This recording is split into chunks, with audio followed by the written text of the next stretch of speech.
4, Siobhan Soketa. 5, Chloe Correa.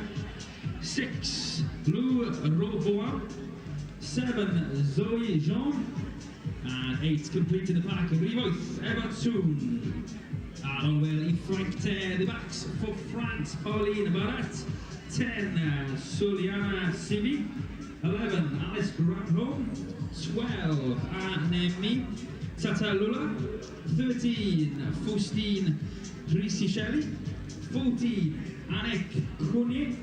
And number 15, completing inside the 50 for France today, Sherazad Psyche, apologies. Out of Mike Tech on the bench for France today, Elena Falutu, Makla Dosso, Chloe Vauclin, Julie Espinoza, Ines Zeze, Amalia Bazola, Justine Ogier, and Elisa Philly.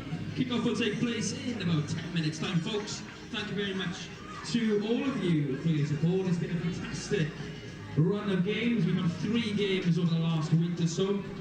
And the Guinness Women's Six Nations is the biggest annual event in women's rugby, and the summer series is a vital development in the pathway to that. And following the first edition back in 2024 last year, 14 graduates went on to earn caps for their respective teams in the 2025 Guinness Women's Six Nations. So we have some real superstars here today, and we wish them a fantastic career, which I'm sure they will have. Kick off in 10 minutes. Diolch yn fawr iawn.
Happy birthday shout out to Cami, 18 years old from Stirling, whose sister played in the game today. Pembrey Happy CT Cami.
Welcome back, everybody.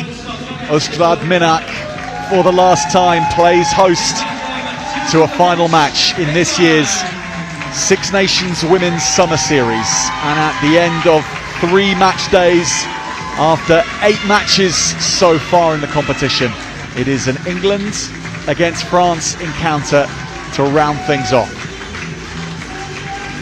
The two teams who are unbeaten in the competition so far, England having defeated Scotland, then Italy, whilst the French beat Italy up first, then Ireland. And it is a rematch from the Summer Series last year, when the French in Italy were irresistible to the point of winning 72 points to 21 against England.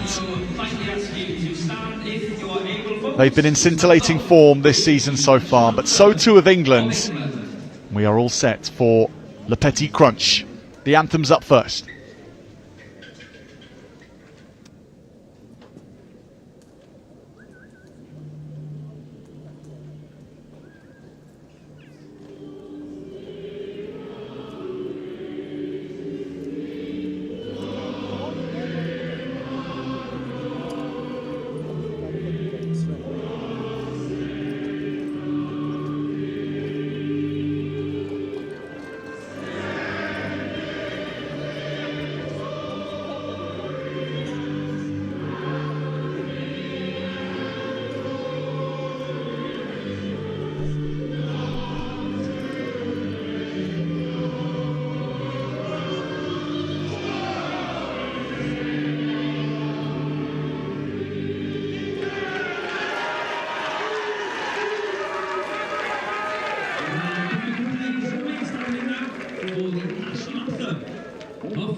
At under-20s level, it is the French that carry the form in this particular fixture, and this is the selection for the final match in this year's Summer Series. France make 7 changes in all to the team to face England that won last time out. They have changed things up, particularly the spine of their team. At hooker, Tiffany Lesieux is back in the starting 15. Then at 8, Eva Toon gets a first start in the competition. At 9 and 10, 2 new halfbacks starting, Pauline Borat and Suliana Sivi, although both were fantastically well positioned in that first match to get the nod for this match. Alice Grandhomme is also in the side on the wing, as well as Malise Borak and Agathe Fournier in the starters. For England, it is fewer changes that they've made for this team. It's a merging of the two teams that we've seen so far. In comes Grace Clifford, a try scorer against Scotland. In comes Annabelle Meta at number 8. Amelia McDougall will play at scrum half today, partnering Ella Cromack at 10, and Leah Green gets her second start of the campaign at fullback.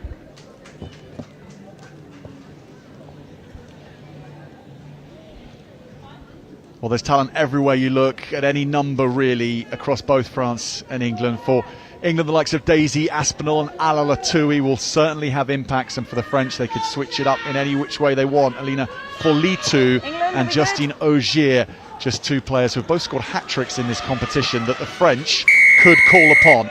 Pauline Borat gets us underway in the last match of the Under-20 Six Nations Summer Series. And England begin with a knock-on from the restart. It's going to be hotly contested at every point of contact today. World Cup winner Amber Reid is alongside me. And Amber, France and England, do they bring out the best in each other in women's rugby at every level, would you say? Yeah, definitely. We've seen that over the years, and particularly the last few years in terms of the Six Nations. It's been the fixture that's played last. England v France. Some has seen it as the final.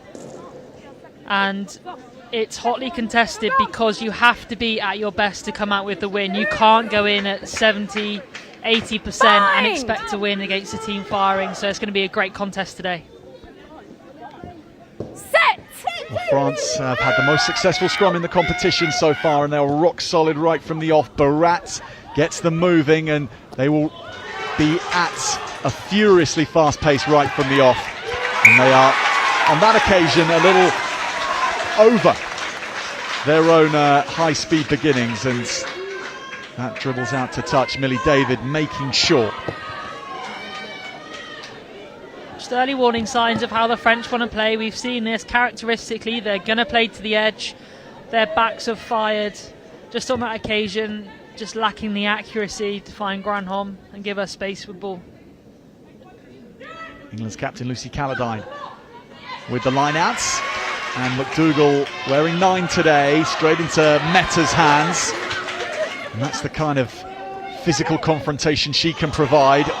England with that half break in Parry's hands, and that would have been interesting had she managed to slip that on. There was a hint of making that a nice out of the tackle pass, but didn't land. Girls, we've got to set up quicker, okay? Both teams started with intent.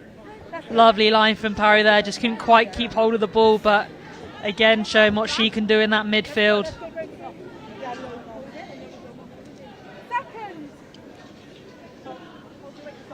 Crouch!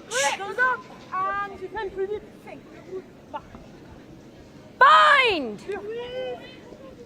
Barat gets ready again, and she will let Toon go away with this, and that's straight into Sivi Suliani's hands, and the step on the inside is befuddling for England. She eases into the 22, and France pick and go using Zoe Jean in that 7 shirt for them, and Chloe Correa will take the next carry, and she will carry all day for this French team, particularly when things open up. She can be so dangerous. England shutting the doors close to the ruck. 7 offside, back foot. As they know France can go right through you if you let them. Still these contacts making meters for the French as Barat picks and goes to the left, and then England are having to really pile in here, but the ball is on the floor and over the line from France. The muscle pays off, and France have the first score after 3 minutes, scored by Melise Borac, the loose head prop.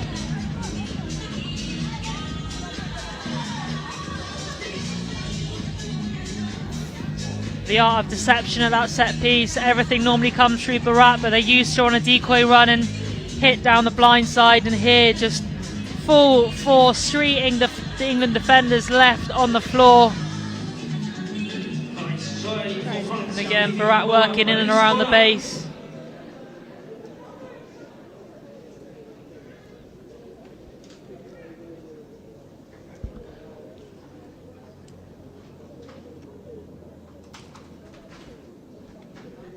Barat first eyeing up at the posts, and the first points from the team.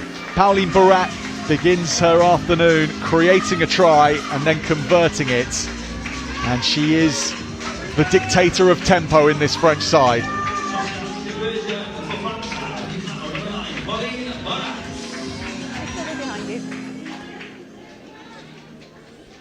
Well, it's a blow to England, but it's not a start they won't have expected from the French.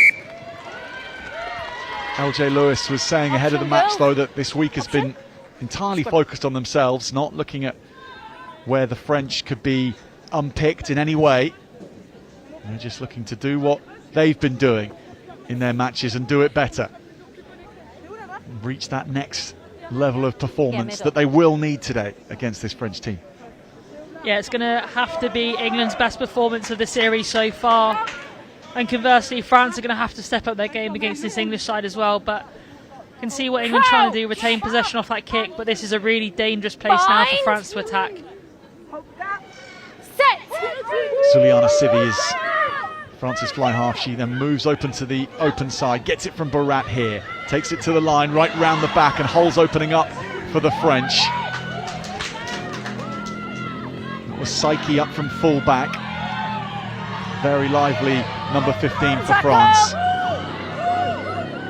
Barat doesn't have many forwards at speed, but they wanted to go round the back here, and the pass goes to the floor off the blindside flanker. It was Soqueta. Still they make headway though, France, even when things don't go to plan. Advantage, 3, not rolling. Civi really deep here, and Psyche has not grabbed that at all. Advantage was coming though. France Number and Barat 3. are going to take this quickly. They don't have many numbers in front of them. Goes to the floor, it doesn't matter. Into the hands, that's brilliant though. Konyi knocks on with the line begging, and England save themselves. In the end, they hold down the threats of France. Scrum here, guys. It was knock on before.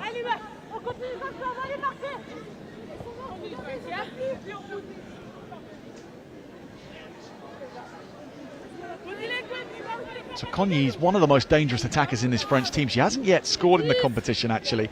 So many times she's come close. A foot in touch once, a ball dropped close to the line, and another there. But she really is a player to watch for France, the number 14. Bind. So England's Amelia McDougall, who played 10 against Scotland and played 10 with great accomplishment against Scotland as well. But she's being given the opportunity to play 9 as a fantastic ball player.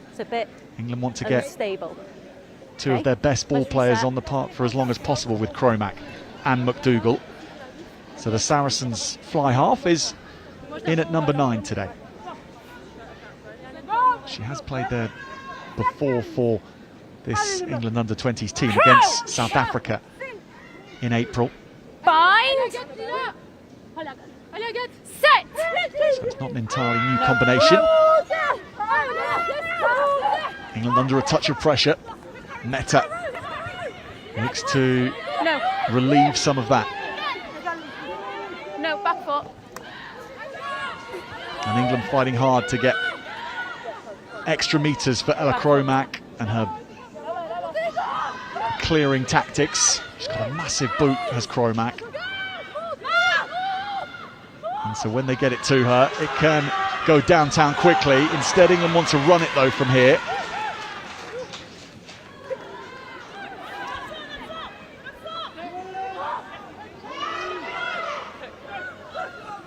France reset it up. Civi watched carefully. There's Talalua. And there's Korea. Advantage is over. Right into her opposite number, Kiwi Fitzpatrick. They come through the middle again, and they come quickly, this French team. English jerseys lacking in the backfield there. Had Tiffany Lezieux got that through. Ball is there, ball is there. Back.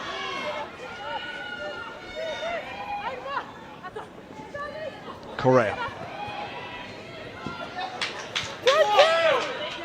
Millie David punching well above her weight in bringing down the French lock forward. Here's the try scorer, Barak, making meters every time she heads into contact.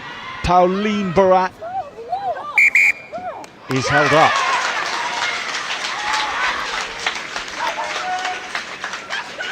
Held up. Goal line. English defence looks stressed there. A couple of half breaks from the French, but they do so well to just regroup. Initially, she's held up short there, but they do a great job in just rolling her back over that try line, which means it gets held up rather than another opportunity for the French to attack the English whitewash. We'll just wait for her. Okay. And she's coming on. So Annabelle Meta, unfortunately for England, is having to leave the pitch. For how long, we don't know. But she's had a purposeful beginning, which England will miss out on for the next period, certainly. Latui's on for her. France and Grandhomme begin this counter. Good pass to Talalua. Dark blue jerseys keep coming for England, but on the floor, they get a victory. Yeah, Meta be a huge loss to this England side. She's done so much work in the opening 10 minutes of this game, but having said that, her replacement is equally adept at providing front football and putting herself about in defence as well. Thank you.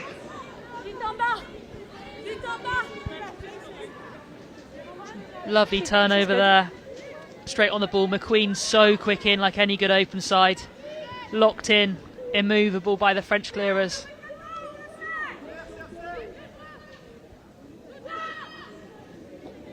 Caladine looks for McQueen. England are going to get it back.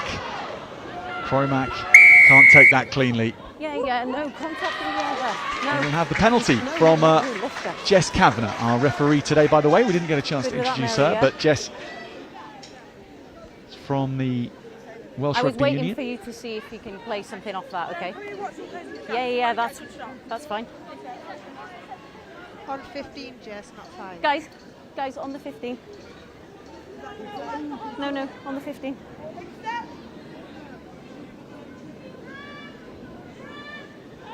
Okay.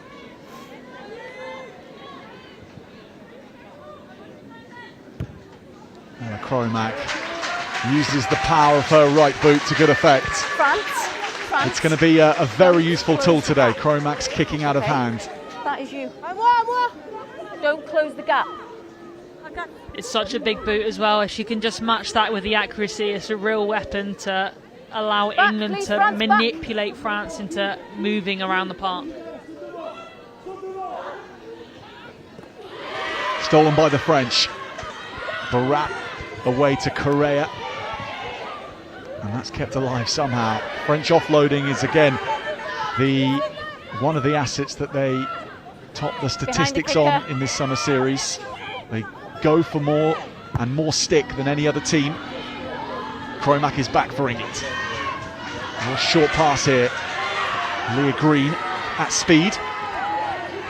And England resource the ruck well. Caladine now. McDougall, Cromack.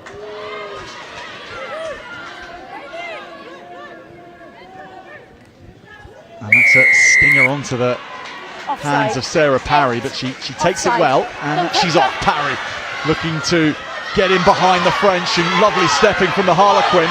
Millie David catches it. She'll take them on. She'll take them all on. France get back to shut down her options. Here's Latouille.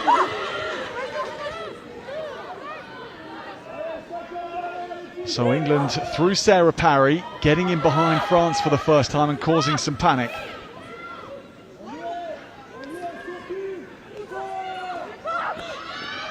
Adonry. Really hard line being cut here now by England. They are challenging the French, and it's opening up. McDougall is away. Amelia McDougall for the line for England. And she scores. And England open the first account of the day. Amelia McDougall's vision and England's lead.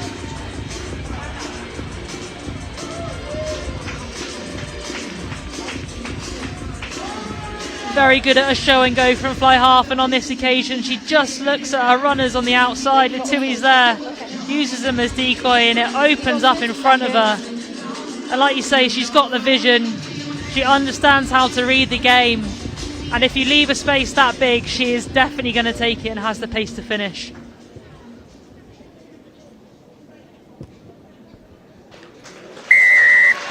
Cromack, excellent off the tee, so we're all square, 7 points each. And England showing just what they're about. And just why they selected Cromack and McDougall at 9 and 10. Do we have a sub coming on, Lee? Nothing? Time off. Time off. We have a player coming off. Yeah.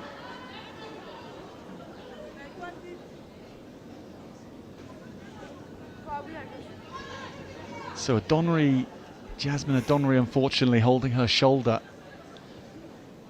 making her way to the sidelines. England suffering 2 injuries early on, which has seen Adonri leave and Annabelle Mehta as well. So entering proceedings, Tyler Shirley, wearing 19 for England. Barat right on the heads of England and into the sun, but it's England to deal with it. Ball is out. Lezieux steals it off the English, and right through goes Korea. She'll look for the offload. If France can pick this up, they'll score, but they knock it on in the process. The direct route works so often for France, Amber.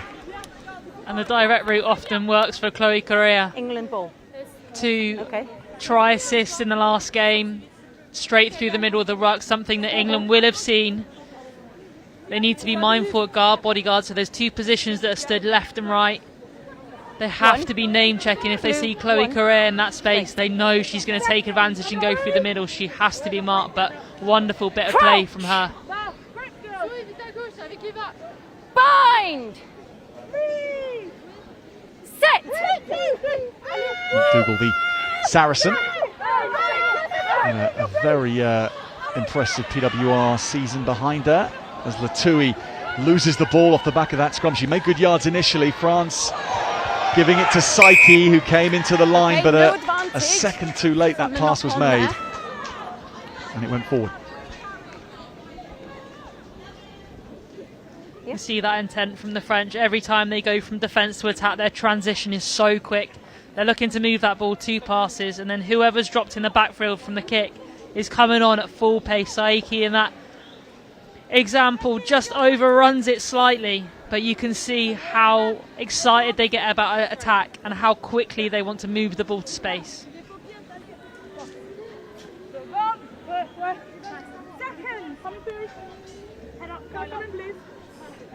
Crouch! Bind! England's excursion upfield has been put in the wing mirrors by France. They're back in enemy territory, and from the base, 7. England will have the penalty. 7. It was Zoe Jean who's penalised for hands in the scrum.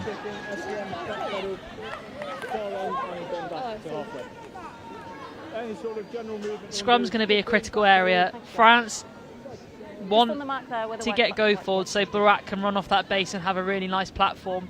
What England need to do, they have to match it or give France a slight shove, which allows then the defence to come up and put pressure on, rather than Barat having free rein to control and dictate this game like she has so far in this tournament.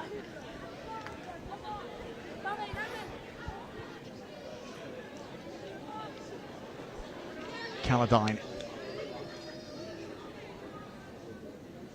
Perfect conditions this Thursday evening in Ustad Minak for running rugby, and Latouille with her second run after coming off the bench, and that one is recycled well and quickly, and England have somehow kept hold of this. Just a few wires getting crossed, but nonetheless it's England's ball still. Cromack though sees her kick charge down. Offside. Offside. I feel like Parry was tackled before she even had the ball offside. Then. But again, the centre's comparing. Parry hitting some really nice lines so far. Cromack gets good distance, but not to the touch. So France will play it with Sibi. And she is so menacing as a runner. Suliana Sivi keeps it alive as well. Straight through the middle. Here come France. The dummy sold, and it's a race for the line all the way. France score an absolute stunner. Faustine Pisichelli, the player to run it in from distance. She's given a more creative role outside the number 10 today, and she has made England pay. And again, Cromac not finding touch, and France the intent to move the ball. Chloe Flanagan, the only real chaser for that England side in midfield, and you can't do that against this French team. You have to go in threes minimum to close that space. They're so dangerous at just being able to move the ball out in front of runners who are coming on at pace. Pisichelli with the wonderful vision, just throw the dummy, and then the pace to go and finish as well.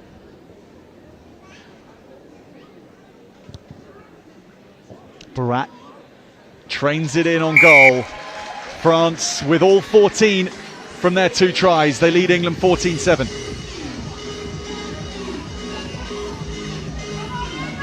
And this is where we've seen France be so dangerous in other games. They get a couple of scores and then they start to pull away. What this England side can't let happen is for France to score next. They have to get back at them. They have to play some rugby in this French half. And they have to be the next team to score. Just about goes 10, and England claim it. Sarah Parry rising into the air to do so. Here is Grace Clifford. Try scorer against Scotland. Into the heavy traffic goes Lucy Sams. Cromac and Latui, who's really putting herself about Amber after coming off the bench. Yeah, I think she's had more carries in this game than round 2, and more effective carries as well. Advantage. Green is effectively carried backwards by the French in that contact, but High tackle. penalty comes. High tackle. 6 high. Blue, I want to see you roll away quicker, please. You're slowing the ball down. Roll away.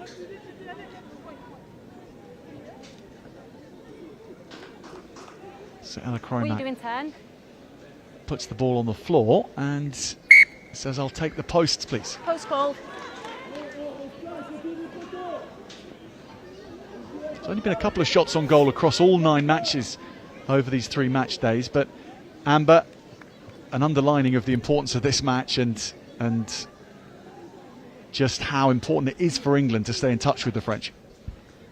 Yeah, and you just need to keep the scoreboard ticking along. Cromac's an exceptional goal kicker, and this is well within her range. But it's also a statement of intent.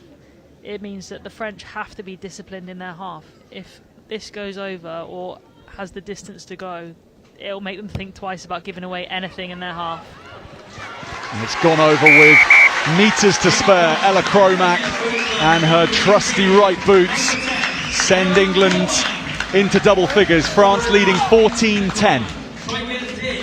She's got at least 45 metres off the tee, and again, if France want to throw caution to the wind, they know that there's the potential for England to keep racking up those 3 points with a boot of Cromac. Yeah, good.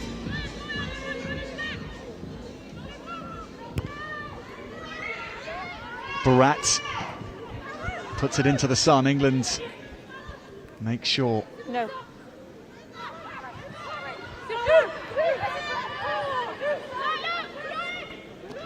And Cromac, short pass to McQueen. And Latui again, really getting into her groove now. McDougall takes a couple of steps and draws in the French defence before offloading. And off she goes again, all by herself. McDougall, high tackle potentially on the England 9. Not so, says Jess Kavanagh.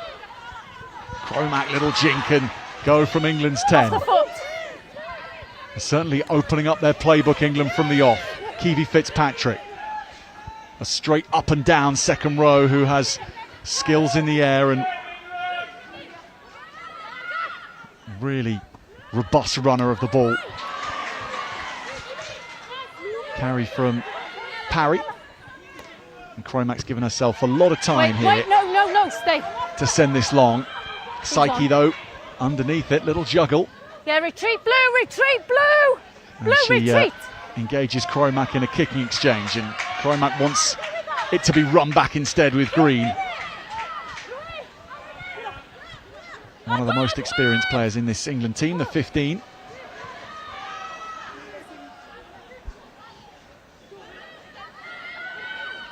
McDougall and Cromac, and there's a little bit of space here for Parry. She sees that there's even more in behind, forcing Psyche to turn. Retreat, keep going, Blue, keep going. Keep moving. Cromack doesn't let that touch her, I don't think. So England will get the line out. Yeah. Now the French, rather, it is deemed to have come off Ella Cromack.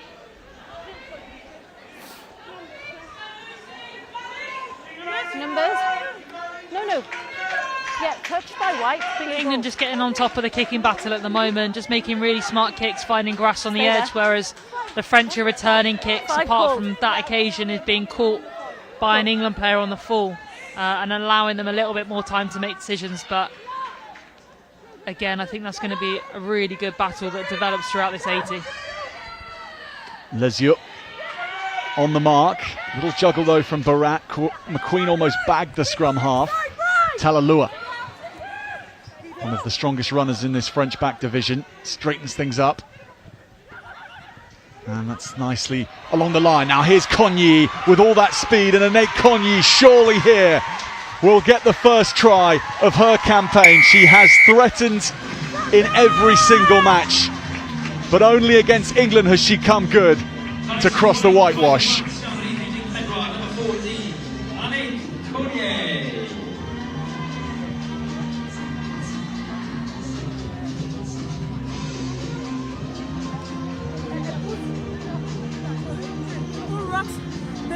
His French back division is so dangerous. Saiki coming into the line from 15. Yes. Wonderful hands, just draws in the last defender. And finally Cogny gets the try that she's worked so hard for in the first few rounds, but that fix and give, Leah Green has to bite in. There's nothing Lucy Sams can do to get across with the pace of Cogny. And she finally gets her try.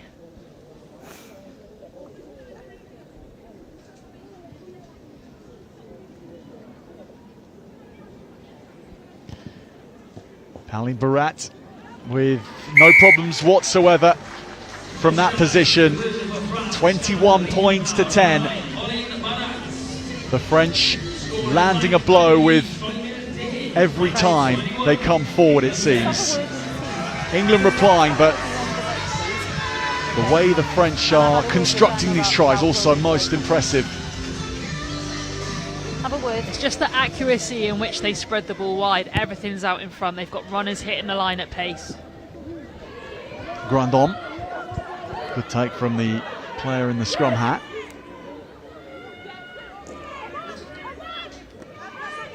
Lezieux. McDougall makes the tackle. Pisichelli plays first receiver this time, giving Suliana Sivi more time to think. And she decides to kick downfield. Leah Green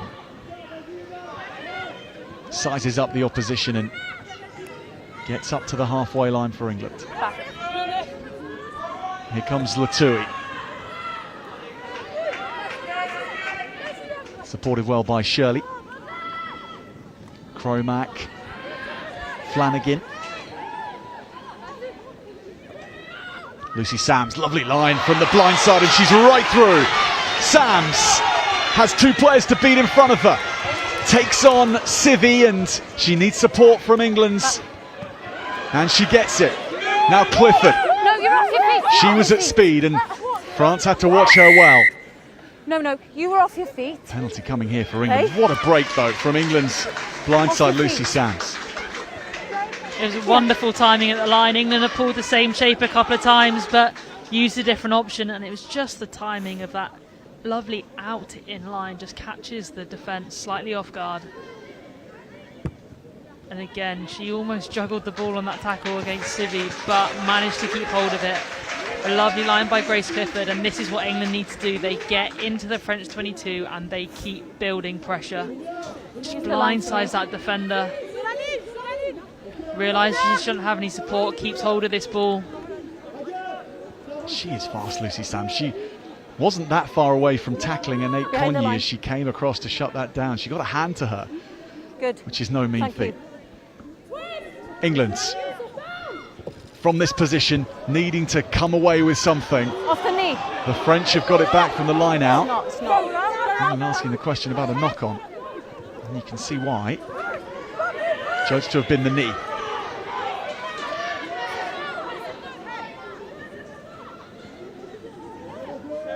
Use it!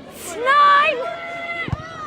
Barat isn't going to find touch, so England are going to start again from further out, but with Cromack and with Green, but with plenty of attentions from France.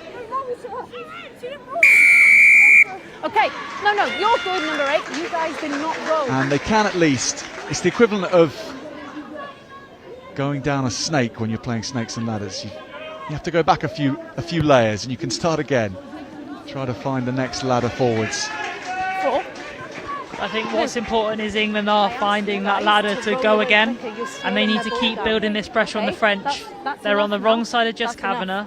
They've just got a warning, but you can see the tackler, I think it's Jean in that occasion, getting caught underneath, and they're just really slow to get out, which is buying their jacklers time to get in, but Jess Kavanagh spotting it, and they're now on a warning.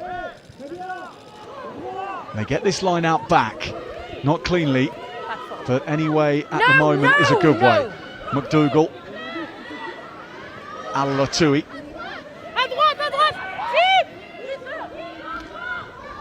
McQueen. England's back row really committed on the charge at the moment. Calladine likewise. McDougall picking up the pace and the runners joining her. Morale with that nice cutback. Here's Sams. Now roll 2. Cromack is on the left-hand side of this ruck, so it's to the right they go, and England edge closer. Knowing the importance of cashing points from this foray forward, and they get it done.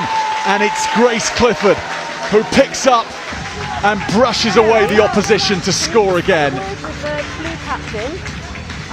She is proving just how valuable she is to this England forward pack with carries like that at moments like this.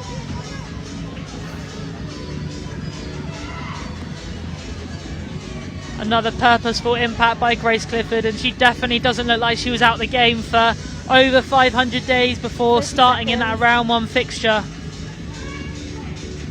She hit a wonderful line in the build-up play off the back of Lucy Sam's break, and there she finishes off with a really strong carry over the line. But this is what England need to do. They need to keep hammering at that door. They need to keep putting this French team under pressure. Cromack. Not on target this time. So England don't quite maximise the try, but nonetheless, 21 points to 15. They did the important thing, and they're on the scoreboard after conceding.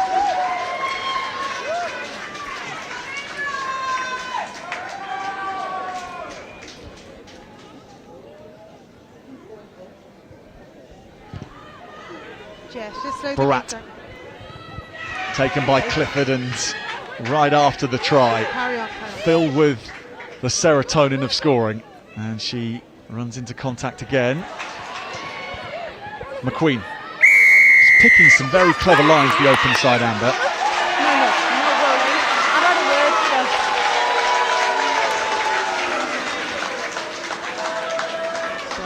Popular decision with English fans in the crowd, but France are on a warning. They've been warned that they have to clear that tackle area.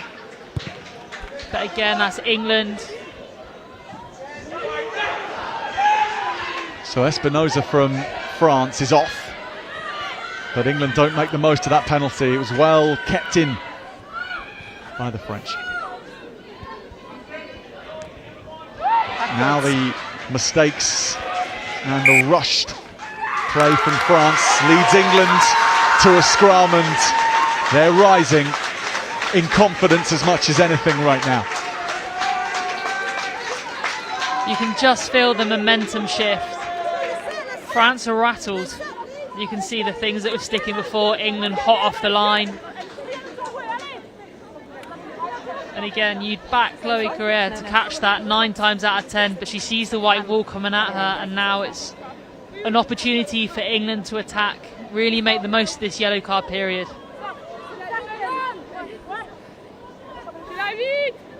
Crouch!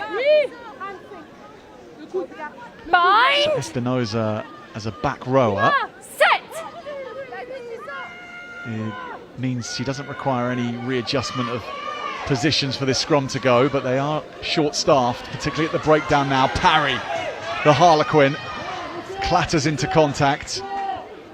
She's the least experienced in this England backline, but she's been prominent throughout this first half. McDougall, Cromack, Caladine, oh, she is driven sideways.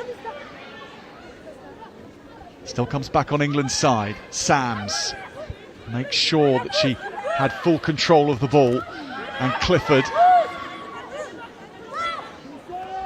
Cromack works this along to Latouille. Guys, no late. And Latouille has the attentions of the French on the floor, but it comes back again.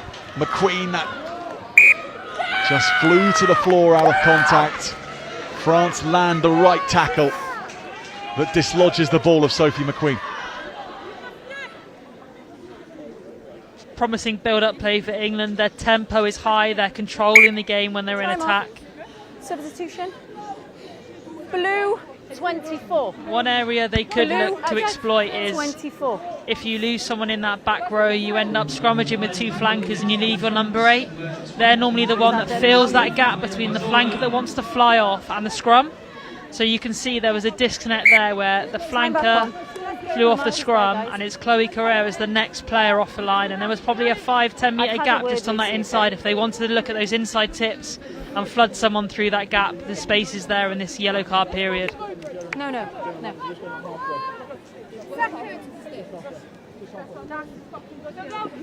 Process first. Crouch!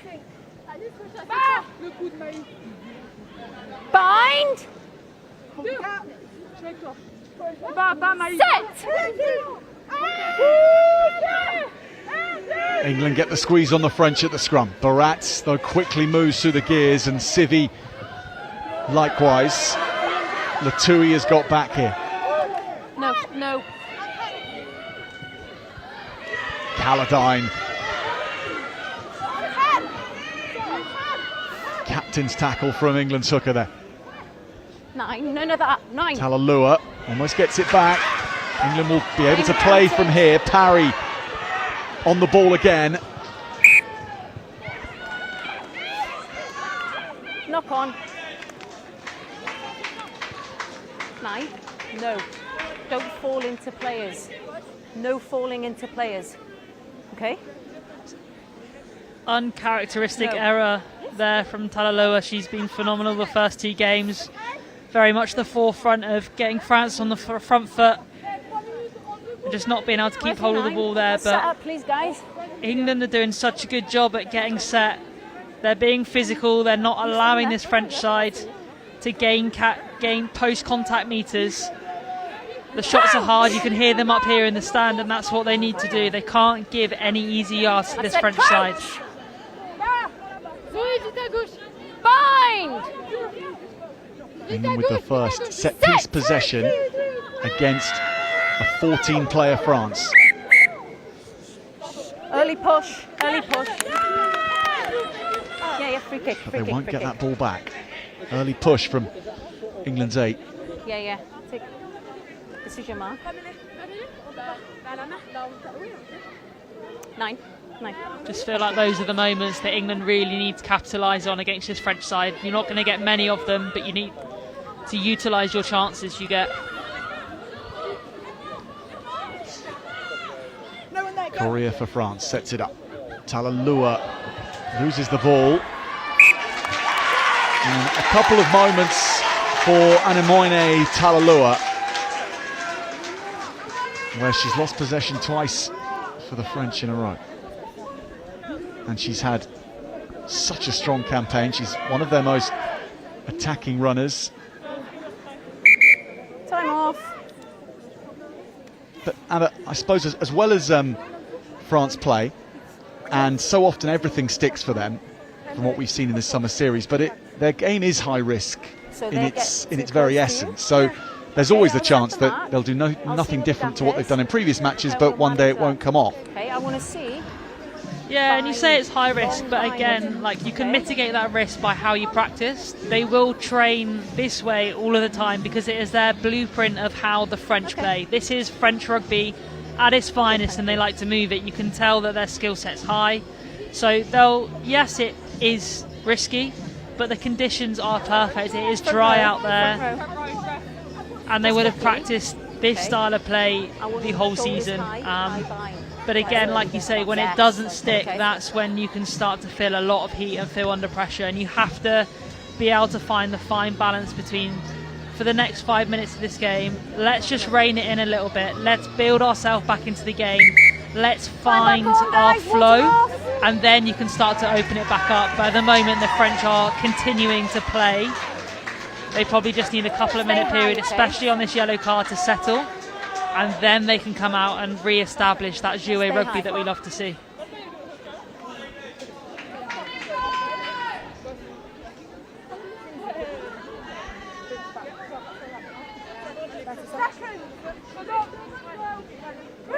Half time knocks for England and France. Bind! Set! Do the English have something left to sting France with before the first half is up? McDougall to Cromack, lovely wide pass to Parry. And Parry keeps her feet nicely to make a few more metres there. Morale, the player of the match in the last round for England. And all that despite seeing yellow at one point in the first half. She really came through strongly afterwards. England's attack through Caledine ends with a penalty to France. 9.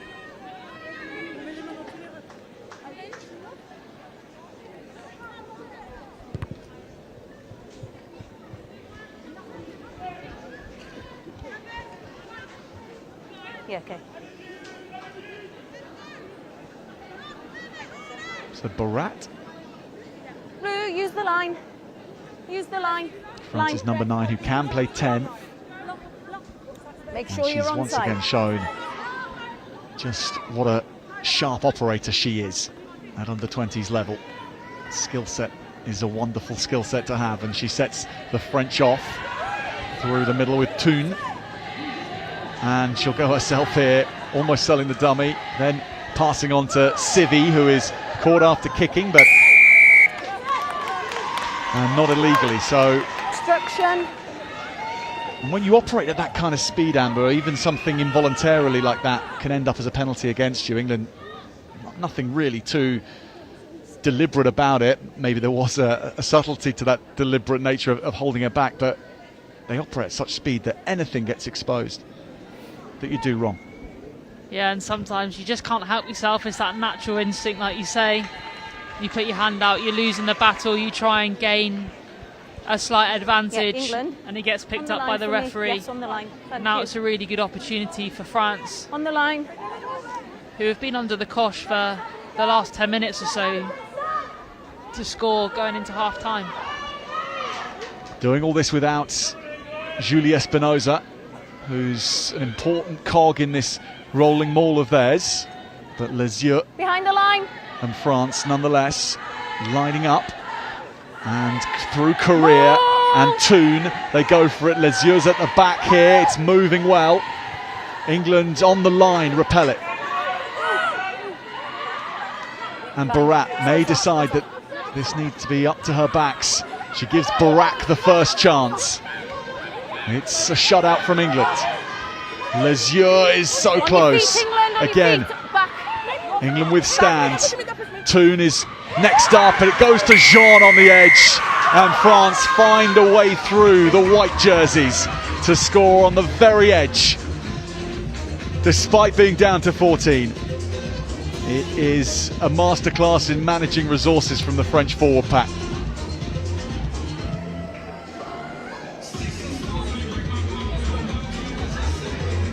And again, it's that woman at 9 just orchestrating things. See that England have 3 players stood in half a metre. Millie David has 2 players to mark on that edge.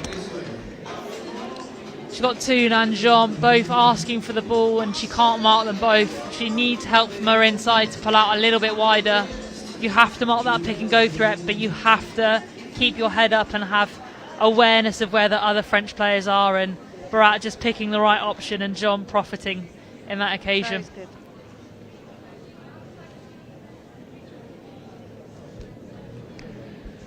Barat sets this off beautifully. It's going to fall short. So the French end the half on a high, and they stretch their lead over England to 26 points to 15.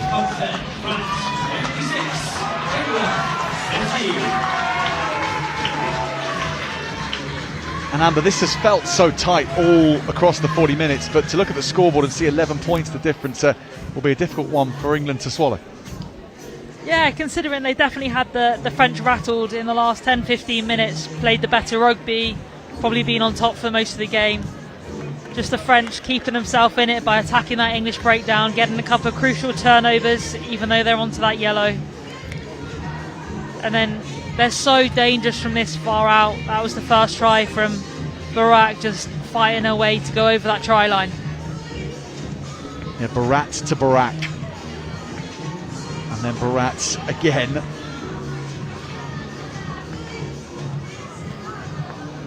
Heavily involved in France's second, but before that, Amelia McDougall carved the French open.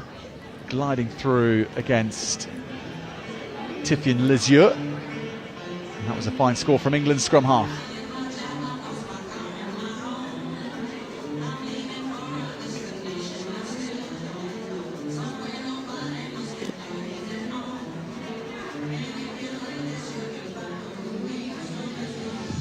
Perhaps France's most impressive attack of the half, Civi and then Pisichelli.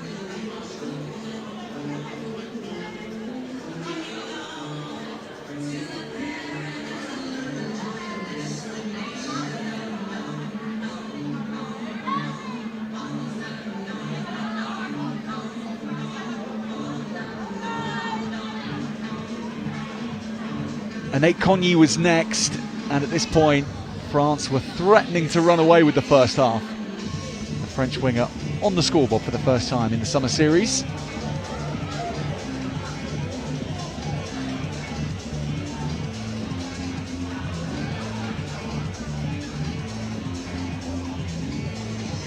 But England dug in at that point, and several attacks later they were thwarted once or twice, but no one would thwart Grace Clifford from here. Second try of the summer series for Grace Clifford.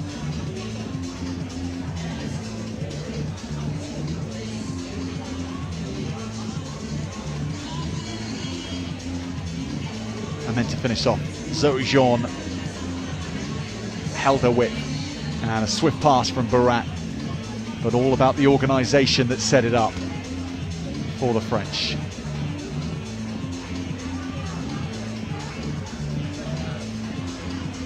At 26 points to 15, the French in a good position once again against England, but this English side are hanging on to France just about. They'll need to come up with something else in the second half, but they may just have it in them still. We will see. Join us for the second half coming up shortly.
French head back out on the fields. Another busy 40 minutes behind them, and in the end, they showed their typical selves in this Under-20s Summer Series. And not just this Summer Series, but last year as well, where they defeated all comers, winning every match by 50 points or more, and scoring 70 against England in Parma last year. They are the only team to have never lost in the 2 years of the Under-20 Summer Series. They haven't quite sparkled as much as they did last year, because at the end of last year's competition the talk was that, well, French Under-20s rugby they'll be the team for years and years to come that will then go through to the seniors. Teams have caught up with them by at least about 20 points according to the results we've seen so far, and England are certainly showing much more ability to handle the pace at which France play. But Amber Reid, how can England go and take the next step in this second half? What do they have to do? They had the French rattled in that first half, particularly the second, the 20-40. French got a yellow card, they were on a warning, the wrong side of Jess Kavanagh, and they just need to do more of the same. We spoke about it between us at half time. It's the punch and counter punch that England are throwing. Before, they've just kind of got one bit of momentum and then ended up going backwards. They're actually playing on top of France. When they get a good carry, the next runner is stepping up, next one, and they need to continue to do more of that. Keep this French on the back foot and don't give them an ounce to breathe, because again, if you can rattle them in defence, their attack then looks a little bit error-strewn and not as free-flowing as what we've seen so far. 26 points to 15, the French lead. England, who had a couple of blows to overcome early on, losing Annabelle Meta, their number 8. We haven't seen her since. Thought it might have been an HIA, but she hasn't come back on the field. Anna Latouille has done very well as her replacement. And then losing Jazza Donry in the second row. LJ Lewis, England's head coach, spoke so positively of both Donry and Kiwi Fitzpatrick, England's second row combination. Tyler Shirley has come on, and she has another 40 minutes to impress in England colours. Also entering the fray, Zara Green for England at half-time, wearing 18, just in our picture here.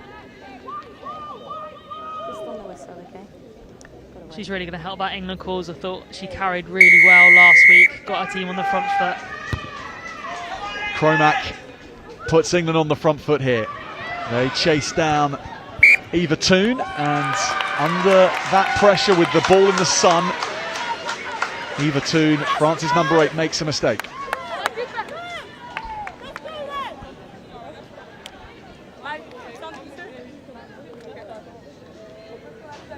Let's go after girls. Let's go. France scoring last in the first half. England must score first in the second. And that mistake will help them towards the line. Crouch! Bind! Waits. Set!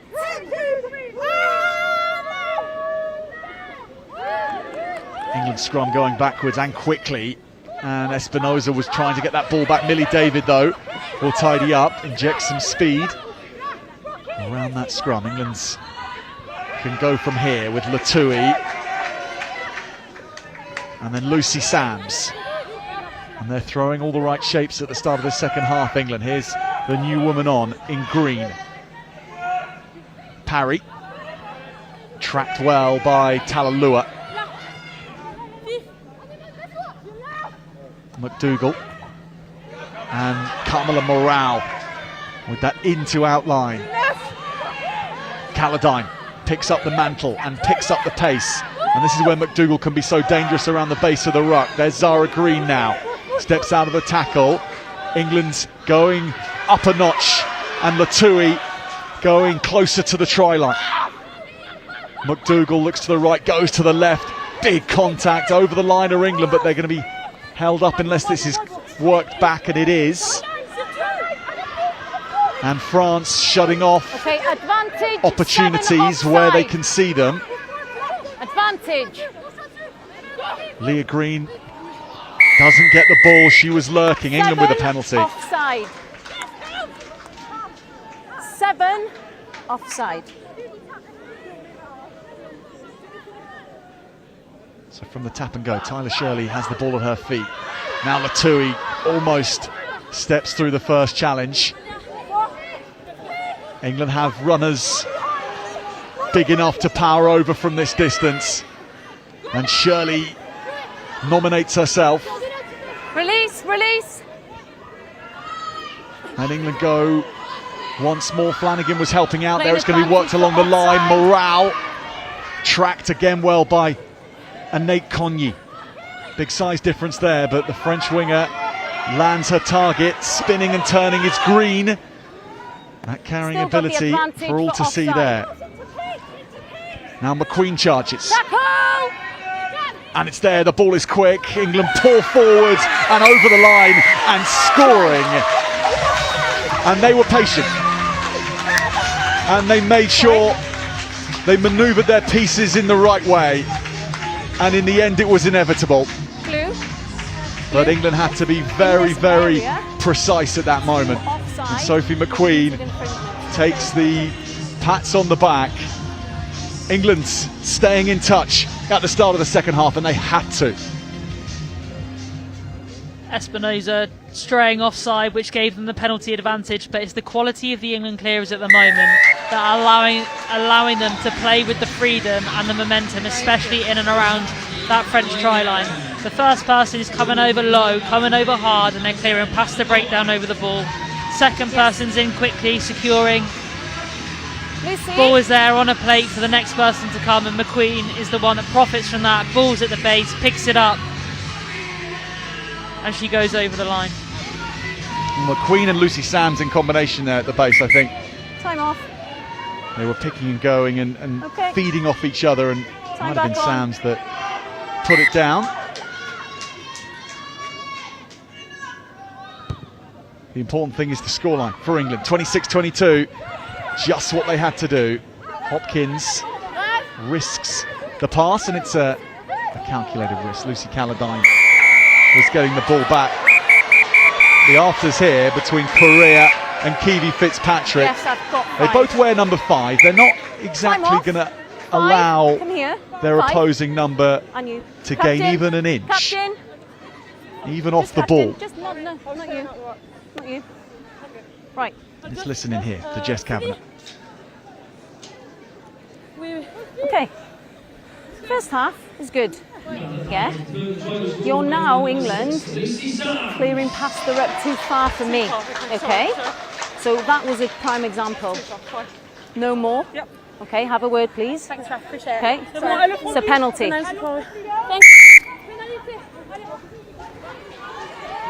So I spoke about how hard and fast that first England clear is coming in, but there is a very fine line between coming in and driving a metre beyond the ruck, which is well within the laws of the game. However, Kiwi Fitzpatrick there just being penalised by taking Chloe Carrera way past the breakdown, out of the vicinity, and Jess Kavanagh has rightly pinged her up. It's against the laws and given France a great position here. Open up, Blue, open up. This would really take the sting out of England's flying beginning to the second half. Ball shifted back, but it does go to the floor, and the knock on England are going to contact in the air, penalty here. Okay, penalty. No, this is the mark. Or are they? Because the penalty's been awarded after that.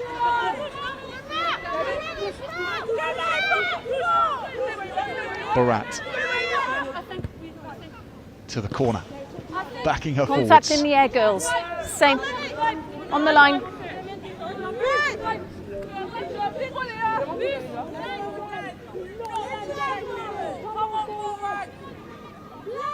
Alina Folitu is on the field here. She is so dangerous from a rolling ball here. She'll plug into the back of this, and she's already up to the line. Folitu to score this for the French, and that really was coming, and that really can't be stopped. The French so smooth at transitioning from the line out to the maul to the try line. It's a familiar journey that Alina Folitu makes, and she's made it again. She is prolific at the back of that maul. Tries a plenty in this tournament so far. They get a second chance because of that contact in the air, and they don't need a third. England try their best to disrupt, but the French stay connected. And Folly do really good job at controlling the ball at the back of that maul.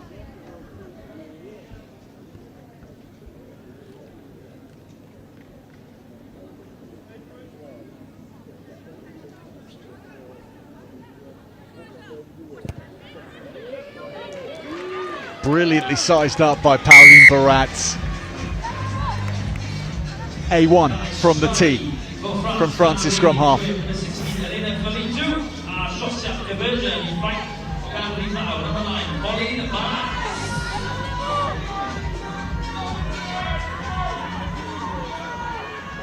So the 11-point lead for the French restored. And England kick off, and the claim is not made again, and there's a familiar pattern to the second half so far. France have got away with one there. This should be a penalty because the player in front of the player who dropped the ball picks it up. And whether she meant to or not, she's offside, and this should be a penalty to England. Big let off for the French here. Jess, Yep. the ball carrier, I've got no evidence to show that it's a knock-on, but the person who picked the ball up TMO intervention was in front from of Jenny Davis is going to, so that'd be a penalty. I think, uphold your opinion, Amber Reid. Yeah. Time off. Sorry, Treeks. Penalty to England. Ball in, offside off the catcher. So France are offside at the catch. Okay, offside. Thank you. Time back on. Thank you, Treacle. Cormac wastes no time in knocking it into the corner. England penalty. You're still influential, Amber Reid, even from the sidelines. I think the TMO has been criticised a couple of times in this tournament about having too much of an impact on games, but that for me was a perfect intervention. Play went on, came in at the right time with a great decision. Kiwi Fitzpatrick with a great leap here, and England get this going. Sliding towards the line for the French. No. They're having to reset. Advantage. And that momentum just stops for England, but they were there anyway. They were within range, and they score. And these two forward packs taking pieces out of each other right now. England land a blow, and that is so important to their chances.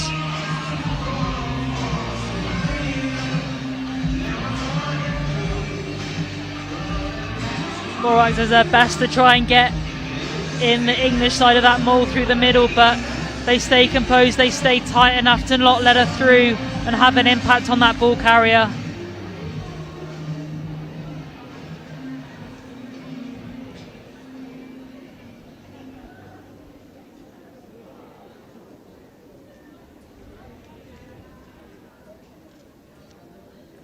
Cormac well within range for England's 10. Just hits the crossbar, or rather the upright. So 33 points to 27. France lead England in the last match of this Six Nations Under-20 Summer Series.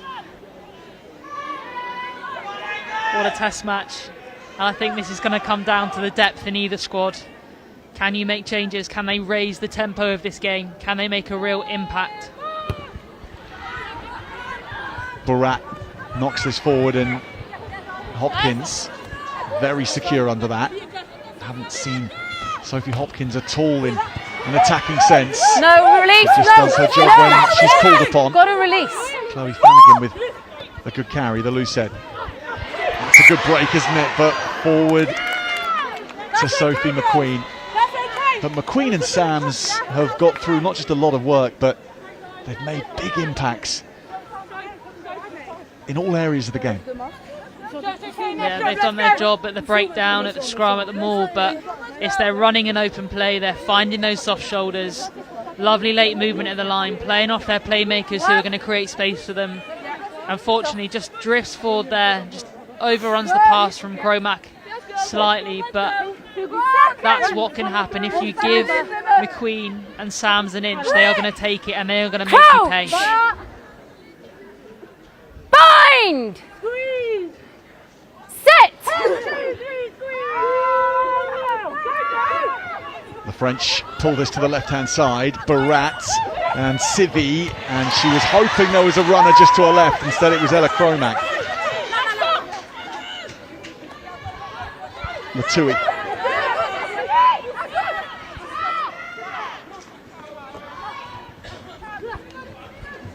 Morale.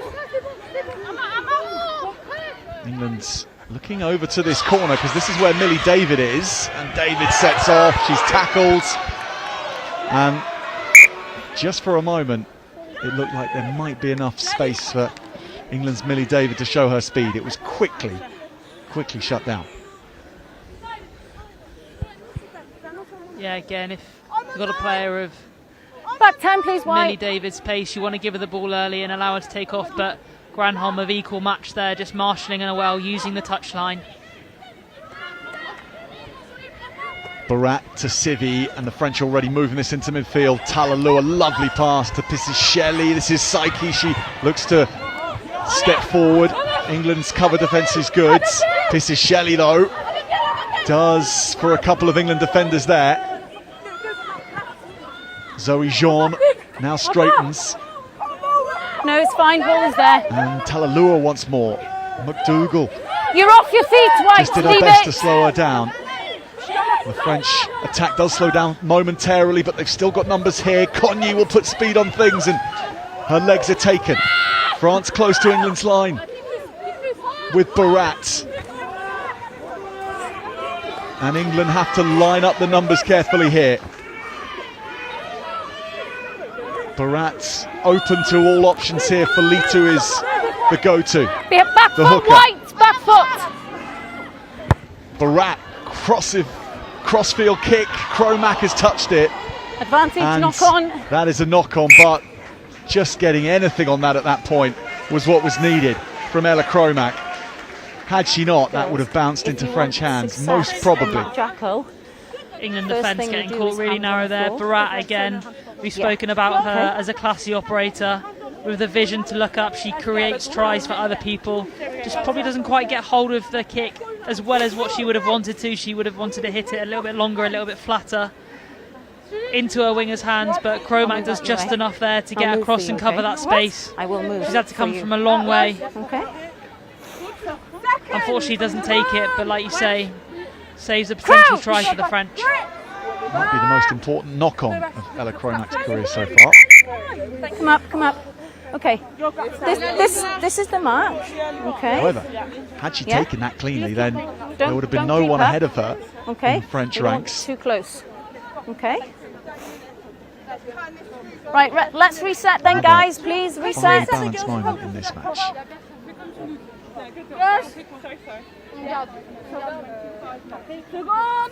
The upshot.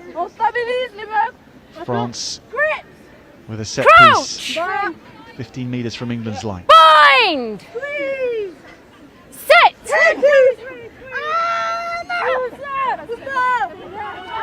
Barat gets the ball.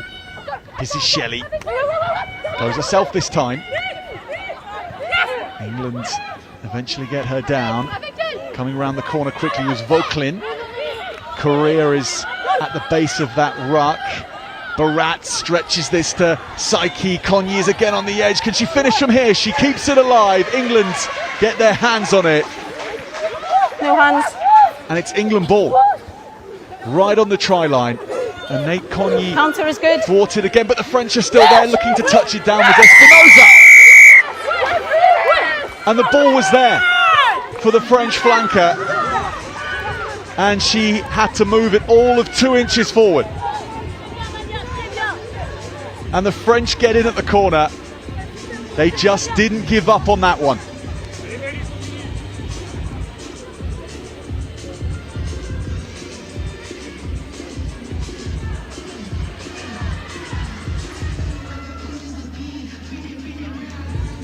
England just getting caught a little bit narrow again. Sarah Parry managed to do a great job at turning that ball over. Yeah. A bit of a mass of bodies in there. There's no one over the ball at the ruck, so it's out. Espinosa's well within her rights to play it, and like you say, moves it all of 2 metres to go over in the corner.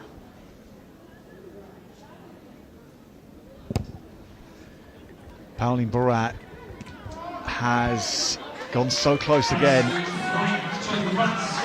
but the scores, at least in terms of the points difference, stay as they were at the half-time mark. 38-27, 11 points the difference. As we come towards the hour mark, England make a few changes. Nothing has really changed since half-time. England just with less time to overhaul the French. But still plenty of time to do so. Cromack knocks this deep. And France pull this away. They are doing everything they need to. Every time England have asked for a response, France have given one. Take them back in. And they're doing it under more pressure than they've felt across the course of this year's summer series. And they're sticking also to their identity as well. It is still expansive play from France. It is still exciting and with a degree of risk as well. McDougall. Little show from the scrum half. Tyler Shirley. Every time she has had a little foray forward, McDougall has caused the French problems. Fitzpatrick with a good carry. Then Latouille. French penalty though for holding on the floor.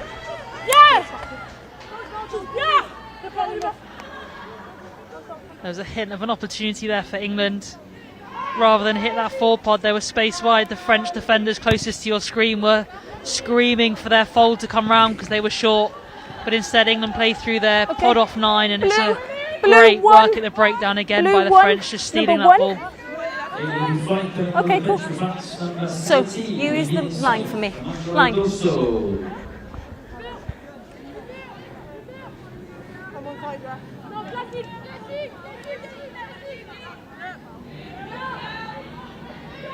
Fully two. And the French back row rise at the back of the line out, and France are away into the midfields. Jean lifted up, but smuggles the ball backwards.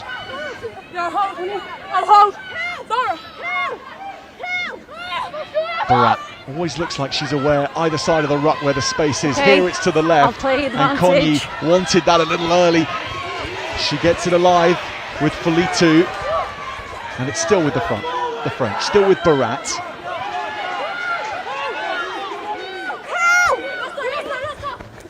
That's a nice wraparound ball with Roboam, the captain, and number 4. 17 white, offside. England's Amelia Williams 17 penalised white. by referee Jess Kavanagh. Here. Okay. 17 offside. Okay. I was playing advantage. You want to go points post? to the posts.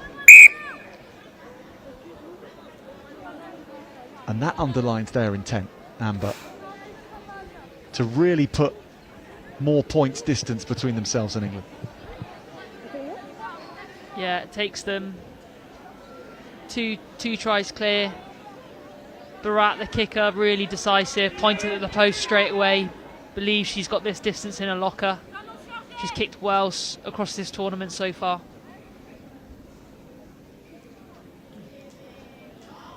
Most straightforward angle to kick on goal of the match for her. And it's just short. Again, no problem with the accuracy. Leah Green with plenty of metres to run to pull the ball away for England. McDougall. Latouille. She's so often been there for her scrum half to get her out of a tight spot. Here's Fitzpatrick, increasingly present off the side of the ruck is the lock forward. No, it's fine. Parry, that's lovely from Sarah Parry, she's away. Sivi Suliani is tracking her. Great run from Parry. McDougall, interception though, it's Pisichelli, and it's all the way home for Pisichelli and for France. She has picked England off and landed the blow that will surely see France home now. England on the attack, and that's when the French strike. Steve, I'll have a drink. It was a wonderful break by England. 2 good carries, pull the trigger. Sarah Parry just gliding out the back, finding that seam between the edge winger and her centre pairing on the inside. Showed really good composure to keep hold of the ball, and you can tell then the French, it's the blueprint of their transition. They love to attack. That is good. They like to get that line break and then they go wide. Pisichelli reads it so well. She's looked really lively for me throughout this game. Had some really lovely touches, already scored a try. Second half. And she just reads the fact that England want to go wide early, and she gets in that passing channel, and she's already shown that she's got the pace to finish it, and she does so for her second try of the game.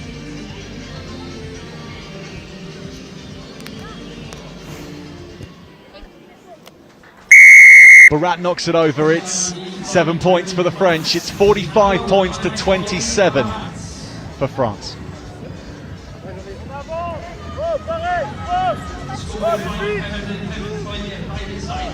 So many different ways to the try line. France seem capable of finding all of them across an 80-minute match. Blues, just make sure they don't It's go a lovely beyond that. defensive read and a great finish. There's 2 beyond the ruck. Now this is the real tester.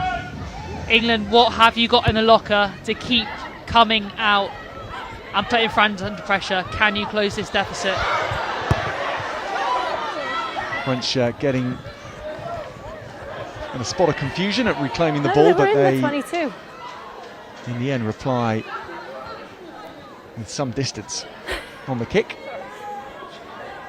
Use the line for me.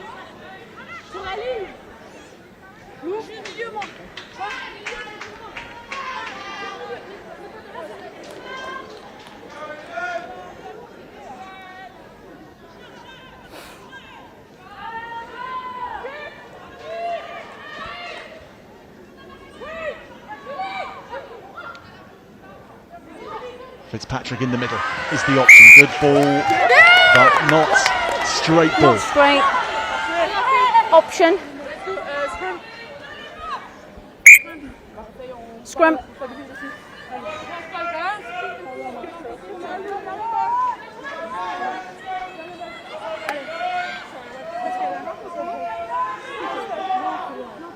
Come a little bit closer, thank you. What?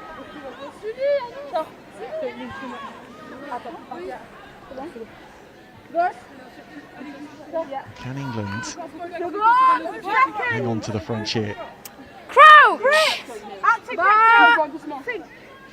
and stop them taking away the scoreboard completely? Set! Because in this kind of mood, it can happen all too quickly. Barat drops it though. And that is a reprieve.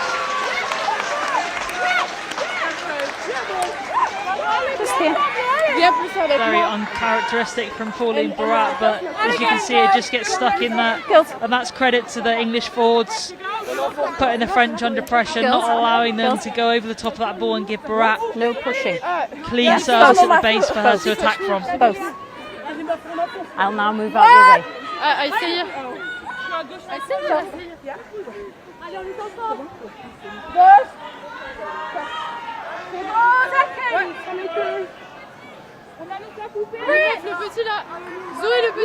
Crouch! Bind! Set! A chance for England to make the French pay here. But it's French dues being paid right now. The pack backing up and forcing England to concede a penalty. Gotta love it when your 10 comes in to celebrate as hard as the front row at a scrum penalty.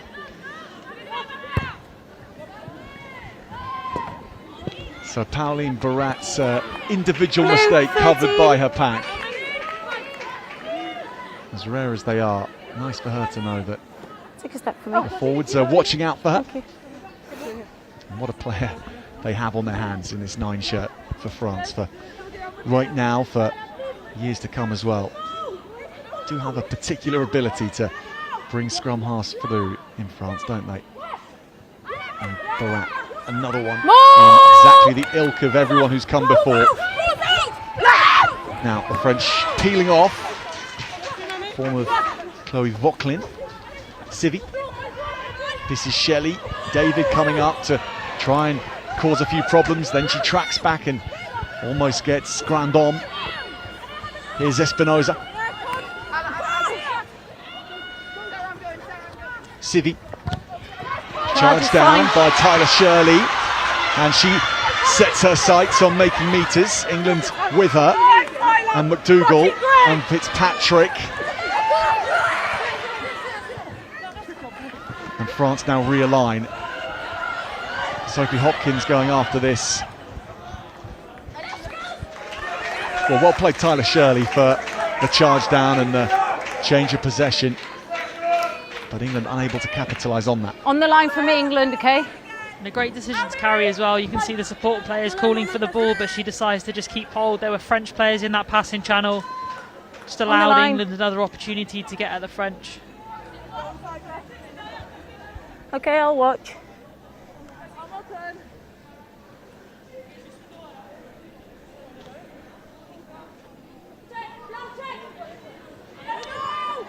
Fully to tap back, and it's back with the French. And this is Shelley, full of excitement, and Barat now found on the outside. She's made way at scrum half for Ines Zeze, who's wearing 20, and here she is on the ball. Backwards for me. Grandhomme dumped to the floor by England. Take them back in. Civi. Retreat, Blue, retreat, retreat. Cromack underneath this. And David. Check. England just haven't got enough ball to Millie David today. For all her speed. Time off. It's been too rare a sight to see Millie David ball in hand. She's also been well marshalled when she has had ball in hand. The French have closed her down really well, getting numbers there, staying connected on that inside, not allowing her to step back in, to use her pace. They've done a really good job, and especially when Hopkins gets the ball as well. Again, 2 French players there, making sure that they can't dance their way through and get that line break. 11 White tackling the French player. So watch her right shoulder. So this is what's being looked at. Millie David on Pauline Barat, and certainly there is head contact. Yes. So I'm seeing foul play. She could have definitely dropped her height. I'm also seeing head contact. I've made a decision. It's yellow card. Player, happy with the I'm happy with that, yeah. Is that all right, Treeks? Agree. Number 11.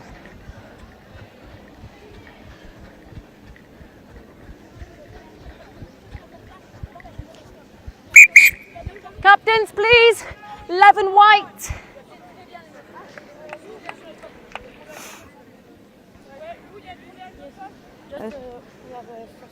Okay, so it's foul play. Okay, there's head contact from you, so it's a yellow card. Okay, thank you. Okay. Sam, talk us through the decision-making process there and Yes. why we're seeing Millie David off the park. Just give me one Yeah, second. so she's come high up into that defensive line and then had to go out quite a long way to cover that, and Barat just pulls a big step off her right This foot. is the mark here. And Millie David just hasn't dropped her height. She's having to cover so much space that she's just gone in a bit high. She's gone chest. Barat's not the tallest player either, but there is head on head in that space. She has Okay, connected with subs done. chest first, but again, we need to Jess, mitigate that head-on-head Mark contact is for the 10 safety of the metres up from players. where you are. Millie Up, David just needs to forwards, drop her height as she towards tracks the 10 across the metre. pitch there. So there. Okay, here. Head contact.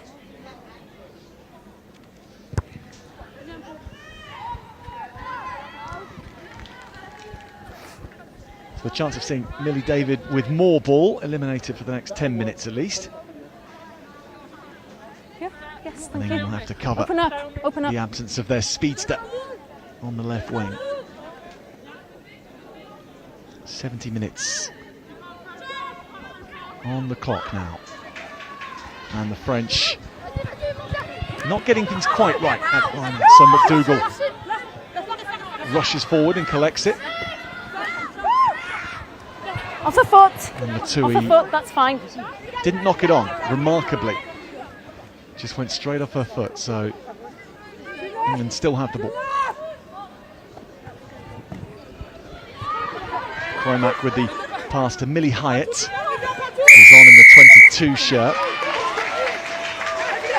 Offside. Yeah. Time off. Just got a missing shoe. Amelia McDougall's lost her boot amongst it all, so she gets a chance to put it back on.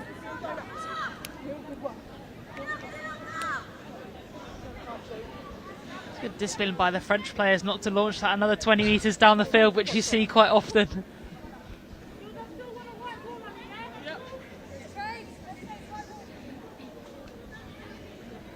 And that's an elite way of wasting some time Yeah, of course. from Amelia McDougall, whilst the The mark players is in the here. sin bin.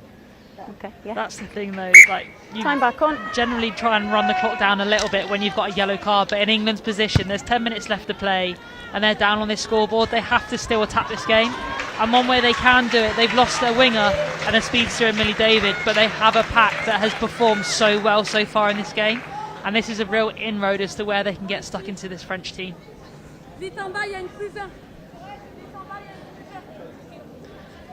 Caladine still on the park and looking to throw in at this line at the captain. Fitzpatrick Oh, 23 out. claims it well. Latui, No, 23, no. the first player No, in here. get out. And now Thank you. Lucy Sams joins and brings the ball away. Makes headway in the end. Dougal waits. Caladine revs her engine. Physical carry from England's captain. Fitzpatrick again. England going to the same names in this set to make dents. Here goes Amelia Williams. That's a big carry. But we'll come back here. There's a big injury here for France, and they're calling on the medics quickly.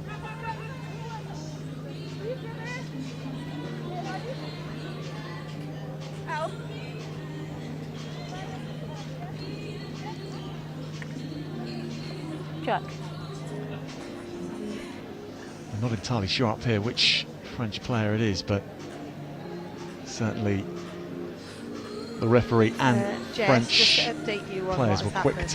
to stop playing. 5 has made a So tackle on the treatment could white be 5, sought. but she's just put her head in the wrong position. Okay. There's no foul play.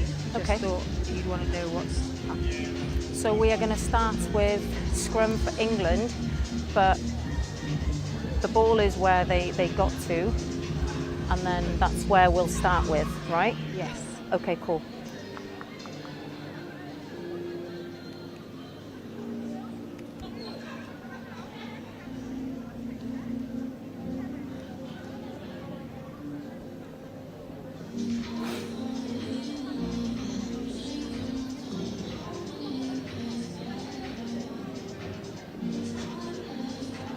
Looks like a head injury potentially is what they're checking, which is why the game was stopped.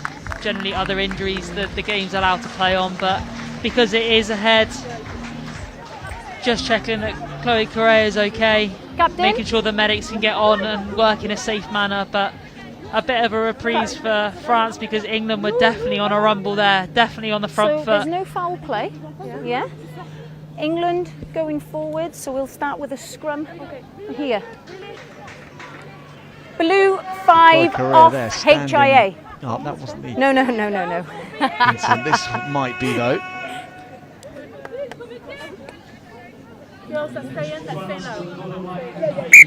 Time back on. She's going to take Okay. her Scrum. time to go on the England. sidelines. Another player who's been brilliant for the French. The mark is here. Yeah, that's fine. Might be the That's fine. pick of the forwards, and there's been plenty of contenders there for France, but Chloe Correa has been that good.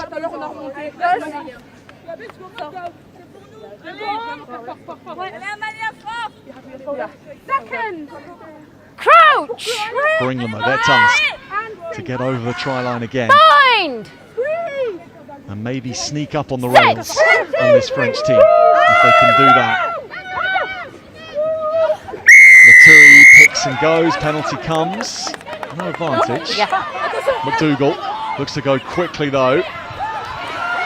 Zara Green making sure she was there.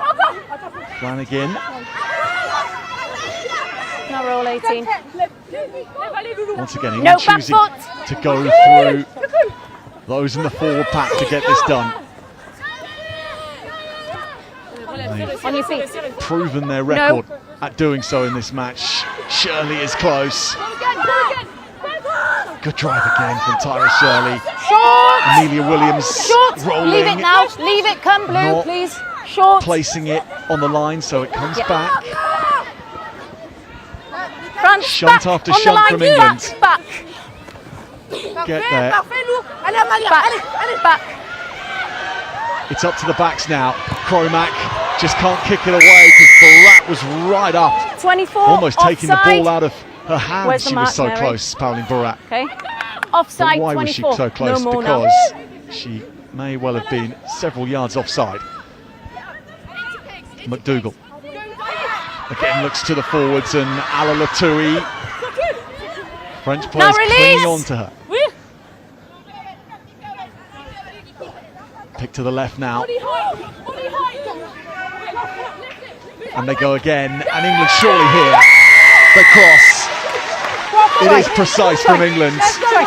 Can it fire a late charge for England against France? It's Sophie McQueen that does it.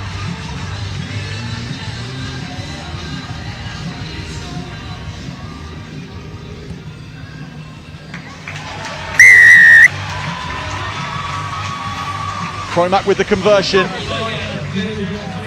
England not done yet. The Queen's been lethal in those positions, her and Sam's. Just look at her body height, she goes low, gets an assist. Amelia Williams helping her out there over the line. Sorry. Try is good. Yeah, they have 30 seconds.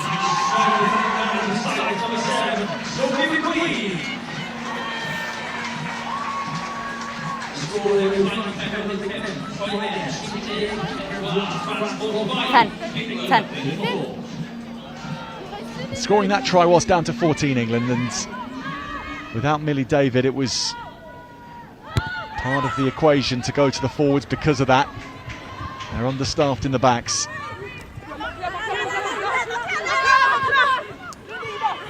They've got to get 80 metres upfield and do it once more and do it quickly.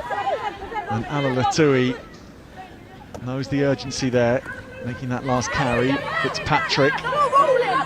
Ball is there. Ever ready, isn't she? Kiwi Fitzpatrick. Yeah, I think she's had a fantastic game. She's looked for work, she's been abrasive, she's done well in the air. McDougall is scragged. Didn't risk throwing that pass. Sams tries to re-stabilise England. Take him back in. Cromack's boot is going to have to Retreat, relieve please, the White. pressure here. But Barat, with friends around her, sizes up England's defence. Conyi, tackled by Zara Green.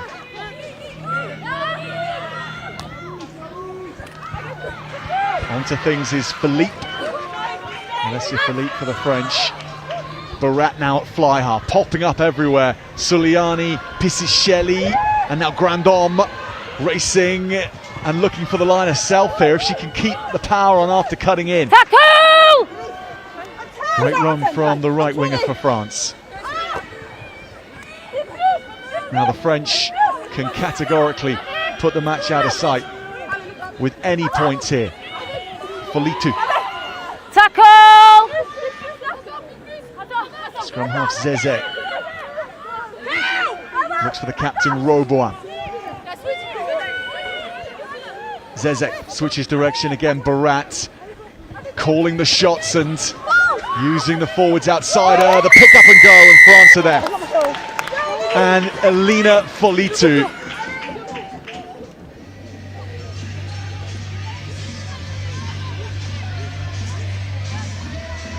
So the French hitting the right numbers again and surging towards the line. They can't be stopped when they're in this kind of mood. Folitu incredibly with a 5th try, and she scored all her tries in matches in which she hasn't started, which is most impressive. A 5th of the campaign. Very impressive stats, but it's the first time the French have really had that edge attack whilst Millie David's been off the park. Grandhomme getting a really lovely break down that right hand side, and then the forwards doing the work. And every time Folitu's had a chance in and around that England try line, she's taken it, whether that be from the base of a ruck or from a maul. She's been prolific. Try is good.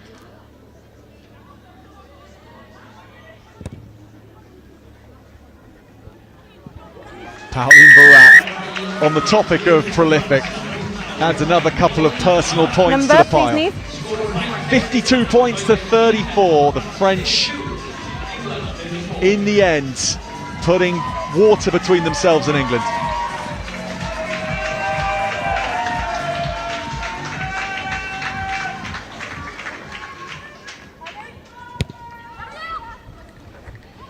Cromack resets, and underneath it, Pauline Barat kicks to touch. And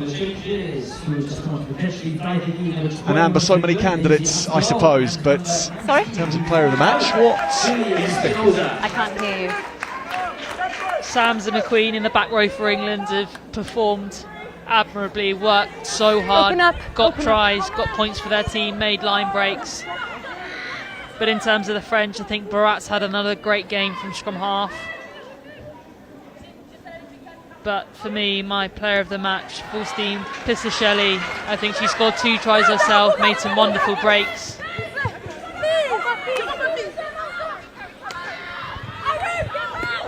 Lucy Sams, one of those candidates. She keeps on trucking and making yards, and so too does Zara Green. She's done very well off the bench. But when they get too close to the line, the French seem to have an ability to thwart England more often than they've been scored against. We have an injury. We'll have a pause here because Lucy Sams is injured in that last contact. So Faustine Pisichelli, your player of the match, Amber. Yes, I think she's had some really classy touches. She's shown really good pace when she's broken the line. She's created opportunities for herself and for others. She's scored 2 tries. She's released her outside backs when she's had the opportunity to, so I think she is my player of the match. And she's become more and more influential in the French team, hasn't she? Didn't start the first match, but then played wonderfully in the last outing. And today getting to see her with Suliana Sivi as well, that has worked nicely.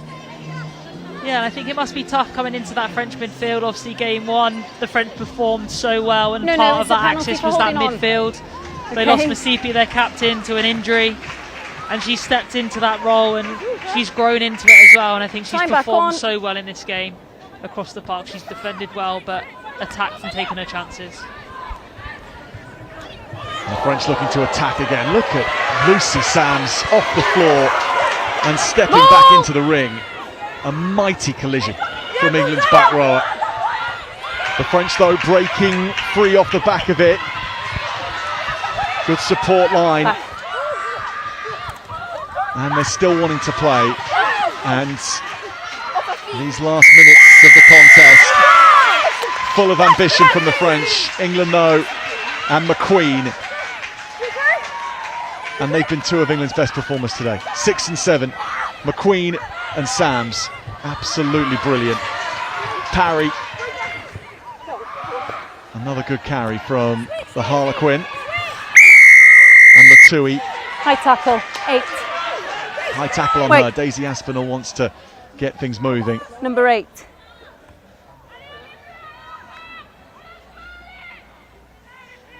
And Croymac wants to keep this with the forwards and control things. England with a full complement once again. 2.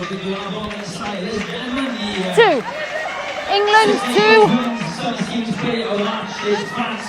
4. Tag.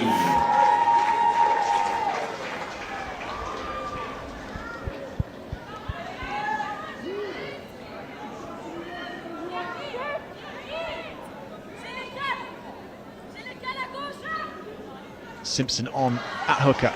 Advantage. Gets it to McQueen.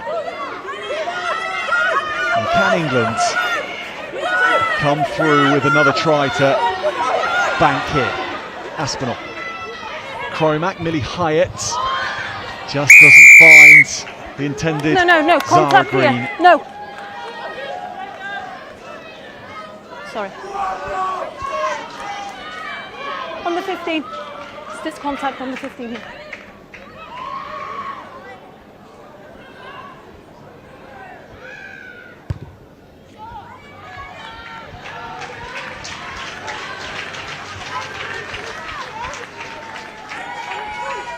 Open. Thank you.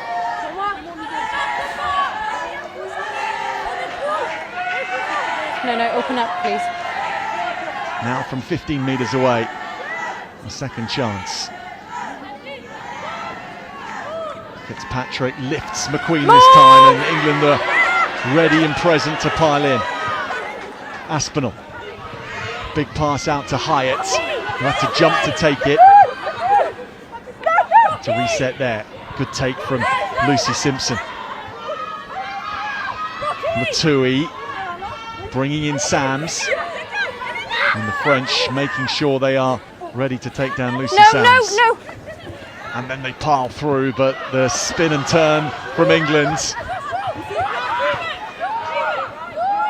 Aspinall. Sams. The endless battery of Lucy Sams is still delivering. Julie Espinoza thundering into contact for the French. They are defending this line with all the desperation that they've shown all game, and they're going to defend it. No Latui advantage. Collapsing them backwards. all. Penalty though. Yes, collapsing them all. Okay. Collapsing them all. Yeah.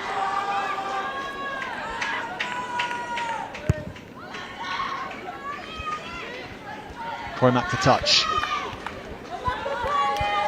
No more now, France. No more. What a no hit more. by Toon on the Okay. Tui. It's not very often you see that in a game, but a fantastic opportunity now for this English pack to get over the line.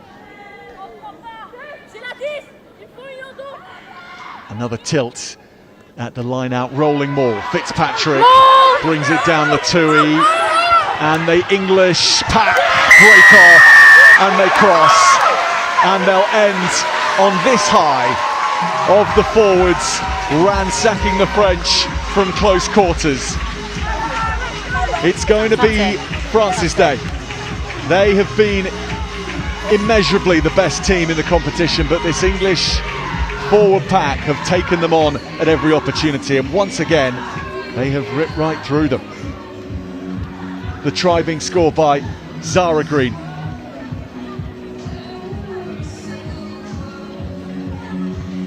And that'll please LJ Lewis. Even though you're down on the scoreboard, you still want to see your team fighting to the very end, because in those close matches it's that grit, that mentality that's going to carry you through to those victories. So for England to go across, for the forwards to keep fighting, it's so important moving forward for the future.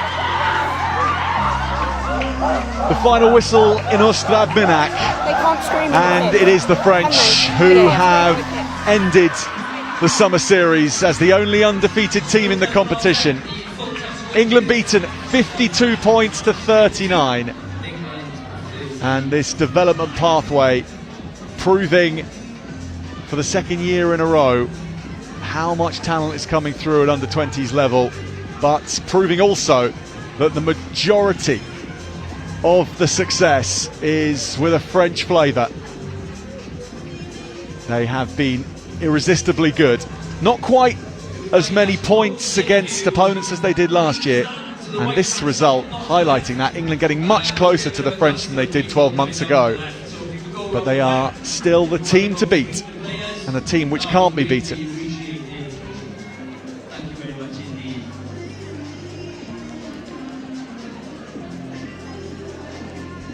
A final score for England was scored by number 18, immediately going to Zara 3.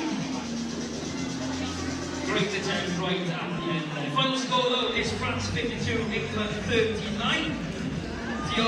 A track back through the many tries we've got. We'll do a job to get through all of these before the presentations here, because there were so many. 8 from the French, 6 from the English. Rugby action as well. We won't be able to put off this string of games without your support. The Six Nations. And this is how England got on the scoreboard with Amelia McDougall. And from the English perspective and the positives that they'll take out of this, what would you highlight particularly for LJ Lewis and her team? England's best display of the series so far against a very good French side, but you look at the success based on year to year, you see teams closing the gap on the French, and this English performance, they went toe-to-toe with France for the majority of this game. France created a couple more opportunities, but lots of positives for this English. I think the pack across the board, we highlighted Sams and McQueen, who were fantastic, but the pack as a whole, the driving maul, the line out, the set piece, the momentum that they gained their team in the game, a massive positive to take forward. So yeah, lots for the coaching staff to pick apart, but I think the development year on year really shows that pathway is growing, and that's what's important for the future of the game in England. And from the French perspective, not in time, of course, for this year's World Cup. Well, you wouldn't expect many players, if any, I suppose, to get a late call-up, but who knows? Going forward and bringing that into the senior level for the French, what do you expect that this kind of under-20s group, not this one, but last year as well, and the years to come, will change for the French at international level? Yeah, and the stat is 14 players from last year's summer series have gone on to gain their senior caps, and I expect the majority of this under-20s French side to go on and do the same. They've got that professional air about them, they manage the game well, they play smart rugby, but they play a flamboyant style of rugby with a high skill set and high accuracy. So again, all the values that you want to see in that senior side. So yeah, I expect to see a lot of these names that we've seen play today in that senior side gaining their first cap in the next couple of years. And then, Amber, if you remember your time as an under-20, just how different is the fitness level, the skill level to when you were playing? And I'm expecting, of course, there to be a difference. Not to say there weren't many skillful players in your year. Of course there were. Look who's come through for England since then. But the quality that we're seeing, how do you compare the two eras? I guess in terms of the players that are out there now, the training age of them is a lot lower than that of an average senior player. So they have a higher skill set because they've worked on their skills for so much longer. They've had so many more hours backing up those skills in terms of practice. Their gym work, they've had more time to gym, to be more physical, to work on their fitness. So it is a massive step up from this 20s level to the seniors. But you'll see hopefully that the majority of these players will go in and they will play in that PWR, and that allows that smoother transition to then get into seniors, because again, that PWR is the next step up. You've got those senior England players plus senior players from other countries across the world playing in one of the best leagues, and it's a great opportunity for these young players to pit themselves against some of those world-class players to see where they're at and where they fit in.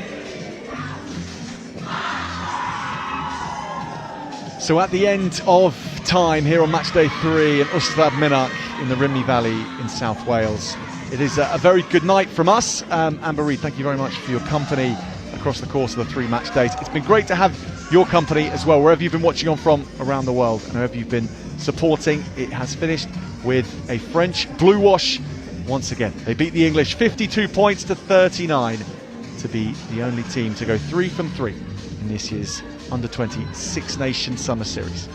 Well, that's all from us here in Australia Minute. We will see you soon on some screen very shortly, I'm sure, in this massive summer of rugby for women's rugby. Until then, goodbye.